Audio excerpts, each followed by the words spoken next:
that darn Cardi Jew? They're making us ravenous look horrible.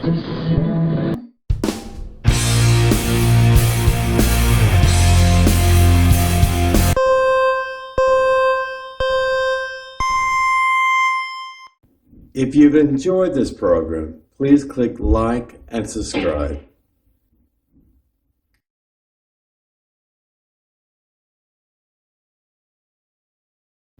Shalom, and welcome again to another exciting edition of the Torah Watchman Show International.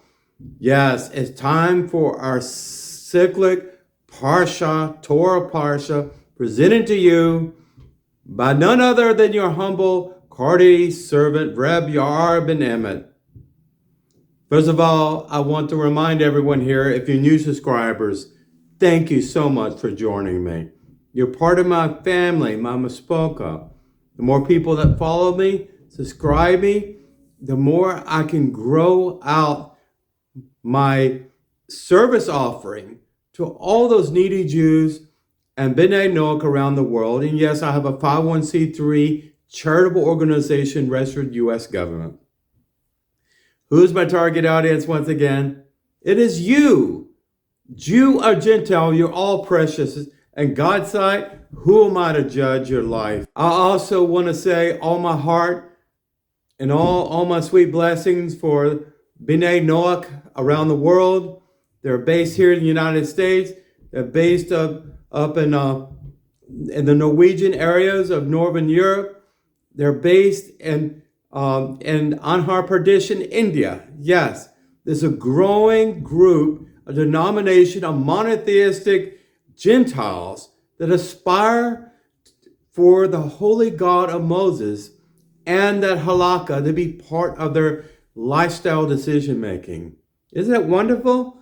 And also, the Torah Watchman Show is for my Cardi brothers and sisters. Listen, this is the oldest sect of Judaism out there, bar none, going back to at least the 9th century CE, and some people say even the middle and the end of the 8th century, when we were actually recognized, at least competitively, if not adversarially, by the growing rabbinate groups of Jews there that were lovers of oral tradition, namely the Talmud and Mishnah Torah, other than the holy 5 books of Torah, and that's what I'm going to be presenting this evening. If you're a Christian out there, I'm not here to judge you either, but I'm not here to lie to you.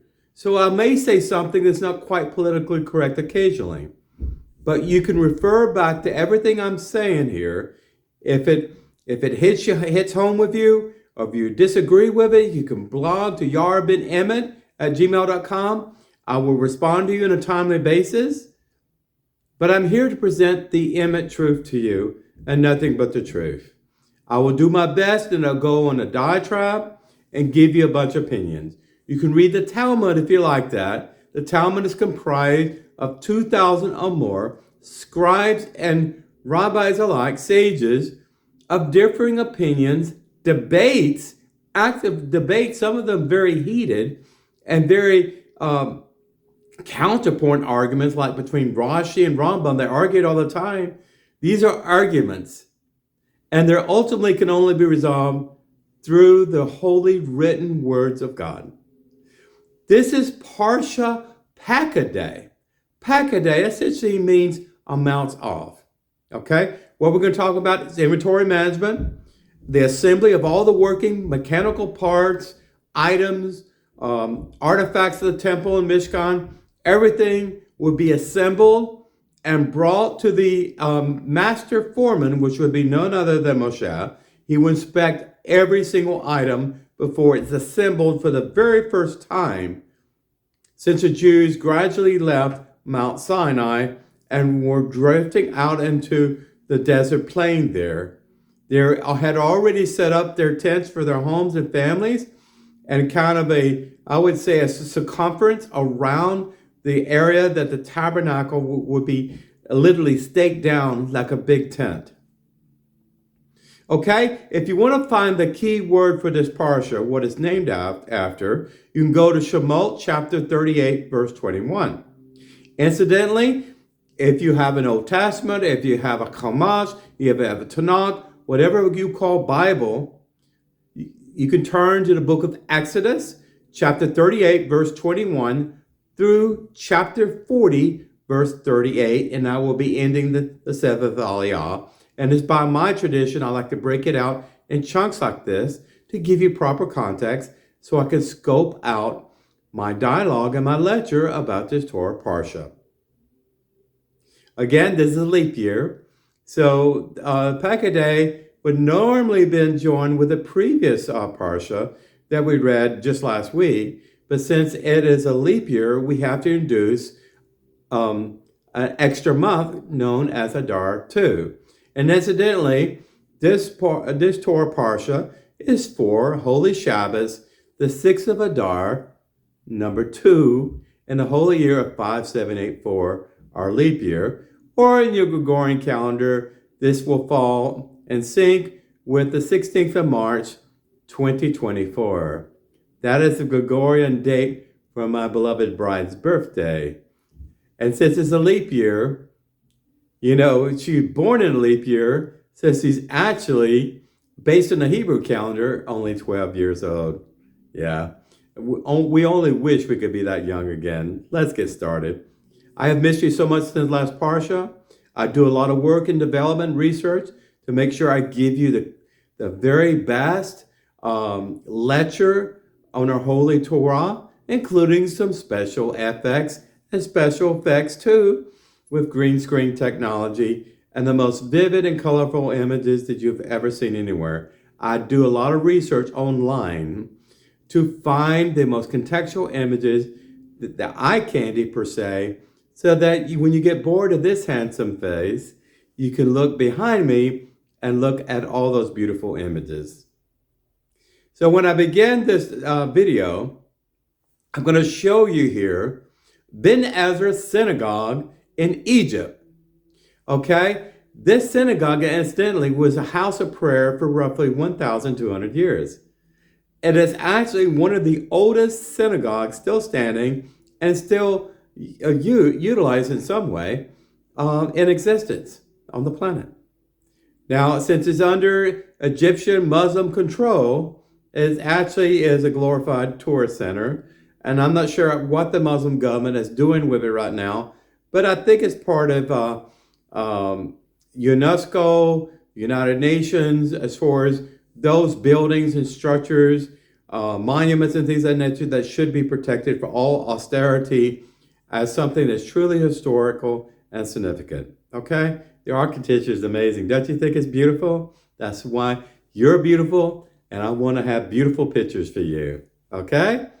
So, as a general overview of this parsha, as a synopsis, again, Pekudei describes the manufacture of the vestments of the priest and high priest, which were already described in the portion Tetzaveh, where Jehovah instructs Moshe how these garments are to be precisely assembled. When I say precisely, I mean very detailed, very meticulous. The tabernacle is finally erected, and the presence of Jehovah Elohim dwells within that Mishkan area, which is his soul, his nefesh, is in the center of all the 12 tribes of Israel. Remember, the children of Israel, when they sinned against God and the golden calf incident, they were condemned to only have a metaphysical, angelic entity, a Malach, to go before them. But they begged Moshe to please have God forgive them on their Yom Kippur, when the second tablets came down from Mount Sinai, that God promised he will indeed go before the children of Israel for all generations. So no matter what craziness is going on in Israel today, with the precious victims of October 7th of 2023, the suffering that's there, and as Ramadan in there, and Jews are prohibited to interact with the Muslims during their holy month of prayer. I'm not going to get into the politics there, but I'm just saying some people feel like there's a sense of hopelessness there. I heard about another Samaritan so-called settlement or colony per se that was destroyed by order of the chief of the IDF High Command through a Palestinian complaint with the Israeli Supreme Court. This happens more times than you think. What I'm saying is, no matter if your home is torn down, you're evicted from your property, and some people are even jailed, and they have U.S. financial sanctions against them because they actually practice the art of self-defense to protect themselves from being molested and murdered by Palestinians that just hate their utter existence. God is with you. God is with you. He's holding our back. My life is at a stressful point today. I'm getting ready to move to a new assignment with the government, and that's a certain level of stress. But the world will not take this beautiful smile off my face because you make me smile, because you are joining with me with this video, and you're talking about this video with all your friends. I know you are. Okay, chapter 38, verse 21. I like to start there. I'm going to read you a word-for-word translation that's utilized by Chabad's website.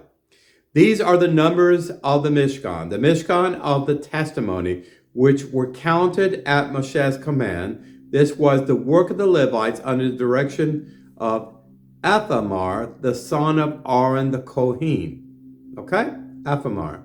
You may have not heard that name very often. So again, this is inventory control, inventory management, and the high priest had to have the proper vestments, breastplates, and things of this nature, adorned with the 12 stones, encrusted with the insignia of the 12 tribes on these stones on the chest.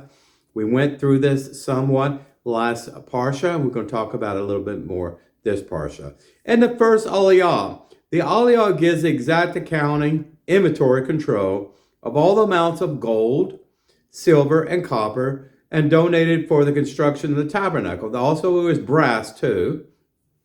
Brass incidentally was used for reflective objects like mirrors and things of that nature. So as well as the vessels and building materials constructed with these supplies. So you had a lot of lumber made from acacia trees. You had virgin olive oil. You had wine for liberation and the sacrifices. You had unleavened bread. You had grain, probably bags or actually baskets of grain and things of this nature. Of course, you had the very pick of the litter and all the kosher animals that will be used for all the sacrificial offerings, like the pakal lamb, etc. So once all these building supplies, all the items that was on Moshe's list, coming from God, God told Moshe exactly what to gather. In fact, this inventory accounting, believe it or not, supposedly was occurring in the first part of Moshe's journey to Mount Sinai for 4 days and 40 nights. That was the assignment. Of course, they failed. They got off track. But since the beautiful Yom Kippur ceremony they had, and God accepted his people again, he did not divorce himself from his people like a rebellious bride. Now the people were given so graciously. We heard this last Parsha, from the goodness of the heart, because God does not want anything from you in reluctance.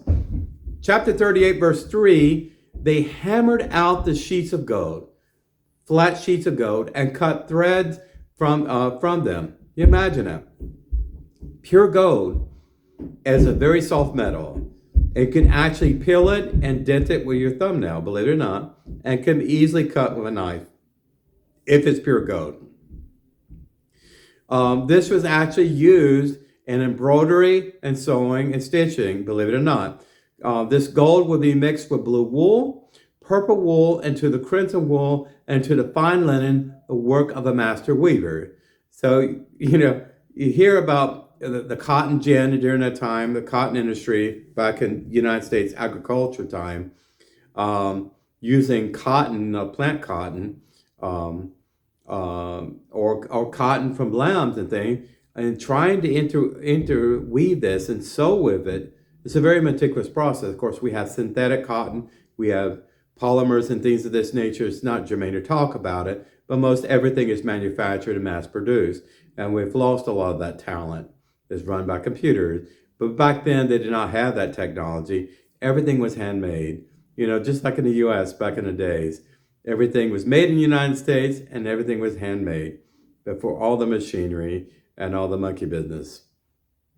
Second aliyah, the high priest ephod, a reverse apron which covered the back. So you think about typically how an apron is worn. The long part in front of you. So when you have a very messy, delicious spaghetti meal, you don't want to drop food all over your suit. Well, this ephod actually had the long part of that in the back and the short part of that. Okay, it's like an apron, but it was much more beautiful. Okay, and the precious stone-studded shoulder straps were also made for the ephod to attach to the shoulders of the Kohen Gadol, the men. The high priest Choshan Mishpat, which is actually a breastplate of judgment, which represented the 12 tribes of Israel, that was always reviewed by Jehovah Elohim based on their sin, based on their obedience to God's holy mitzvahs, and so on. It contained 4 rows of precious stones, and each row containing 3 stones. Artisans engraved the names of the 12 tribes of Israel upon these 12 stones. And these very beautiful stones, and I'll show you examples on the screen back here. The Choshan Mishpat was then secured by straps which connected it to the ephod.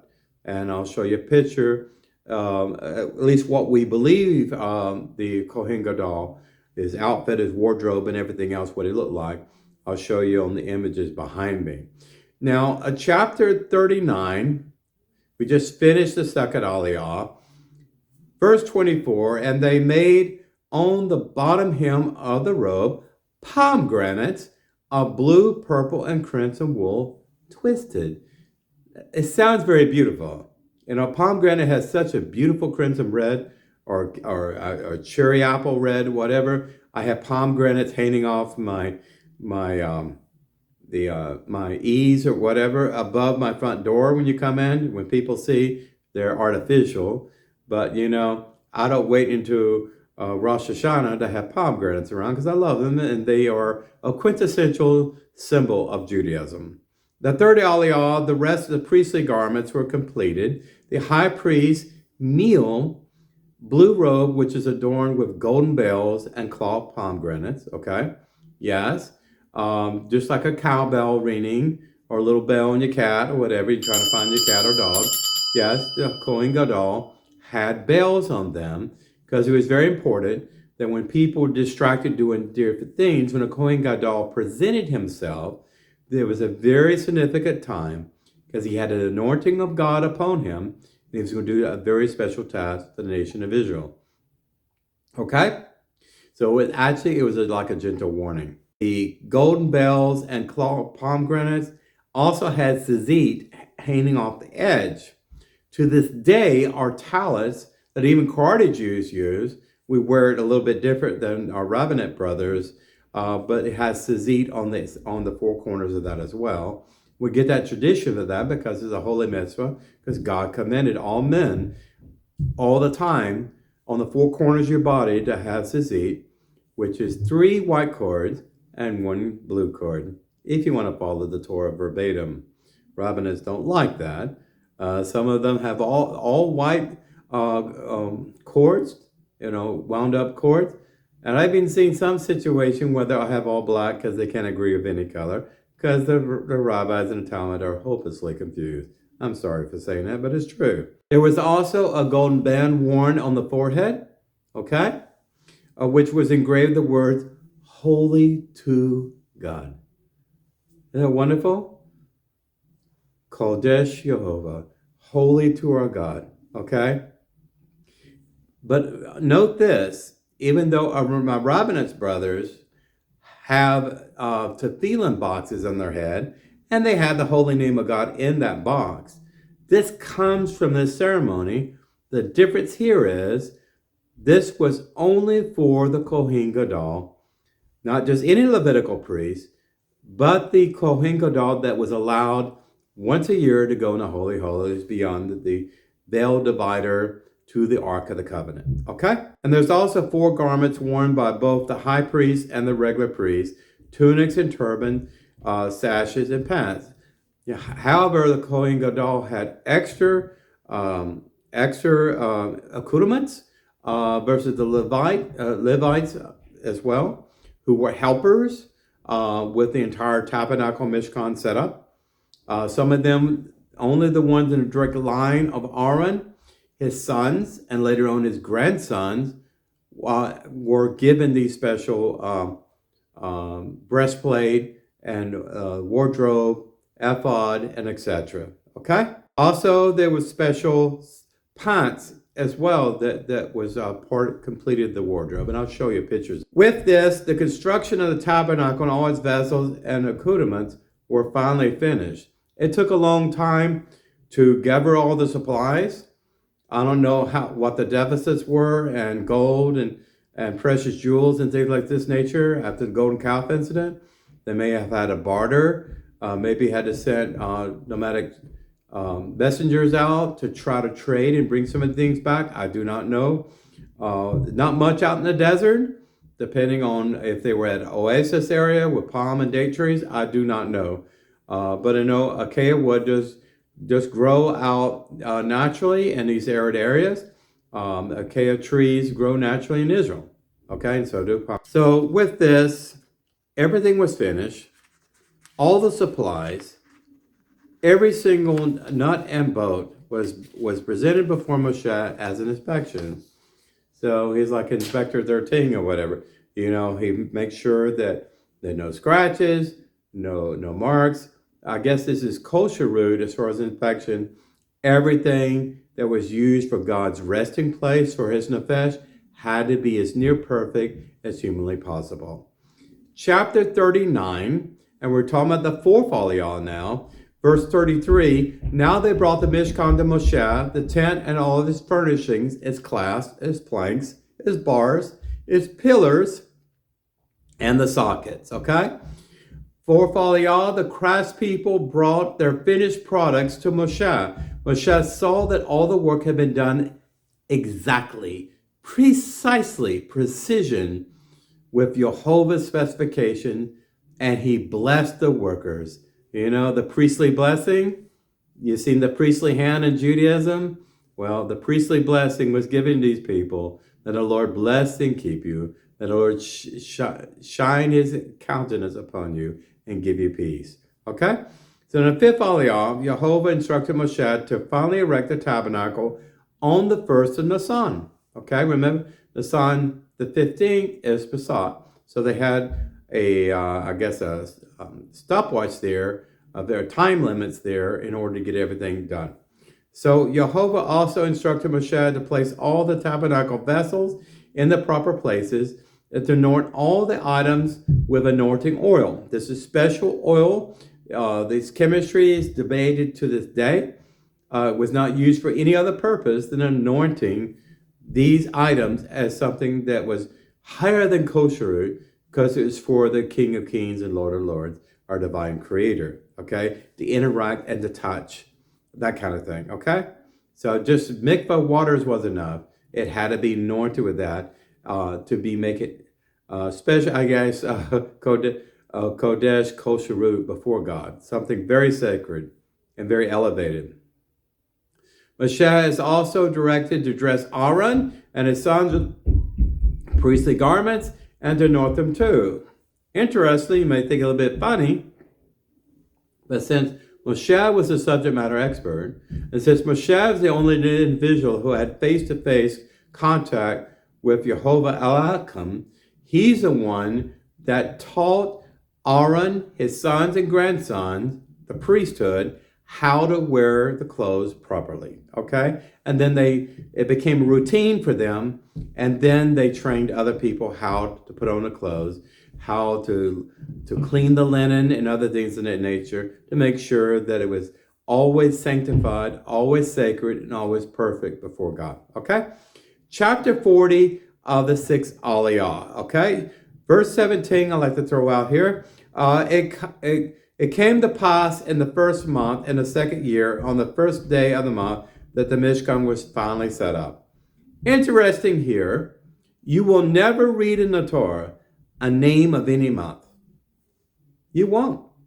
Rabbinists have all kinds of mechanisms and inventions and patent ideas going back to Babylon. A lot of the names that we take for granted in our Hebrew calendar. You've seen that big wheel. I'll put it back here on for my images. Like Tammuz is the name of a pagan idol that was worshipped by the Babylonians, but they used that month for their own purposes. Cardi Jews, however, we go by the Torah standard. We go like first, second, third, fourth month, and etc. Okay? So on the 6th Aliyah, the Aliyah describes Moshe's fulfillment of the above-mentioned directives. Okay? Well, everything I said here, that everything was set in motion. Actually, things were in the pre-planning stage. Before Moshe went to the mountain, after he went to get the first 2 commandments, and finally when he came back with the final pair of stone tablets, everything was in planning, and this is implementation. This is a celebration, I would say a festival, an inauguration ceremony for God. Okay? Chapter 40, verse 29, we're rounding to the end of this Parsha, 7th Aliyah. Verse 29 says, the altar of the burnt offering, that is the altar of elevation, the big altar that was in the third, location in the, the third of the way from the end toward the Mishkan, and the rectangular shaped tabernacle had 4 horns on either side, had steps to go up because it was, it was an elevated altar for grown men to go up there. And then put a lot of heavy animals and things like this, of course, the wood and everything else that was needed to facilitate an animal sacrifice, like for a pakal lamb. Okay? So Moshe finished the task, and then a cloud of glory, a Shekinah, a kabod of God. I envision that the tent of meeting, which was where Moshe was established, that fiery cumulus-like cloud presence of the entity of God there was probably around the tent of the meeting most of the time talking to Moshe.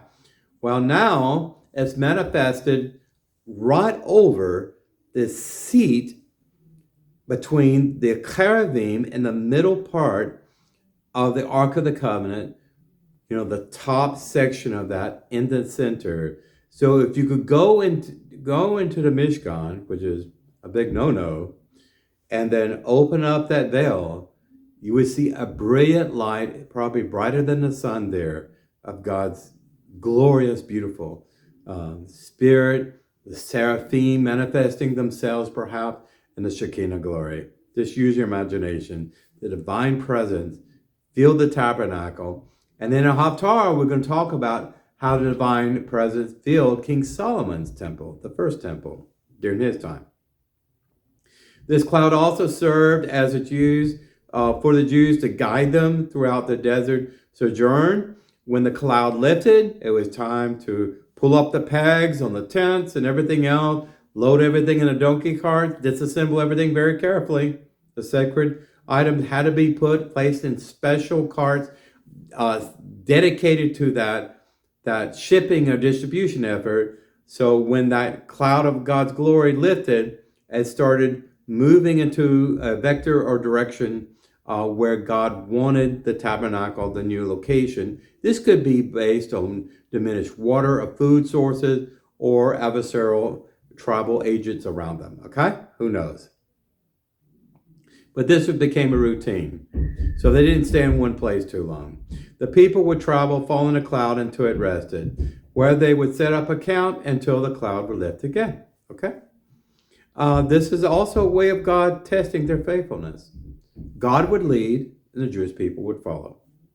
Okay, this is the end, the seventh aliyah for this Parshah Pekudei. Incidentally, I forgot to mention, in our chakras and morning prayers, if you read that, I do that by tradition. I just like the prayers. I like the Psalm, Tehillim, and the King David and everything else. There's a special section called Pekudei, and there is about accountability, that the special section and the chakras, prayer, and it means the same thing. Okay? If you've heard of that word before. Now, the Haftarah is about King Solomon, his dedication ceremony for his temple, and he was a very young man at that time when he became king. Remember, King David wanted to build the temple, but God would not allow him because he had so much blood in his hands from all the wars and all the conflicts with his sons and everything else, okay? He was more of a warrior and fighter, and King Solomon was more of a wise man of peace and as far as solidarity and as far as what his position was in the world at that time. He was not in conflict with his neighbors. No wars and everything else. Every war that had to be fought, more or less, had already been completed its cycle before King Solomon took control of Jerusalem and the palace there. Okay? So we're going to be reading the Haftarah in Kings, 1 Kings, chapter 7, verse 51 through chapter 8, 21. I'm not going to read all those verses, but I'm going to give you a couple verses that are significant. Verse 51 for chapter 7 of Kings 1. And all the work that King Solomon had wrought in the house of Adonai was finished. And Solomon brought into the things which King David, his father, had dedicated. Remember, King David was the planner. He was the inventory control agent. Sounds familiar, right? But Solomon was the implementer. Okay? They all worked together across time and eras and span and things of this nature, but they got the job done. Father and son. It sounds beautiful, right? So the silver and gold and everything else had to be dedicated properly for the temple. The temple was full of things, vases, cisterns, even utensils, prongs and things of this nature. You can just use your imagination. All the containers and things that had to be carried back and forth from the incense altar, different places where the showbread was rested, everything had to be there and assembled correctly, okay?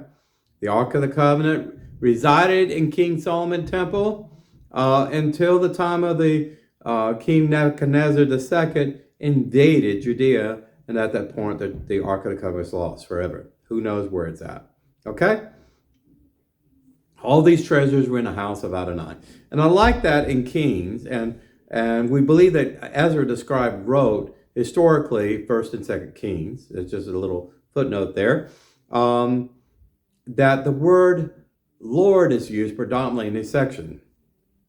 I don't see the word for God, and rabbinets like G-D.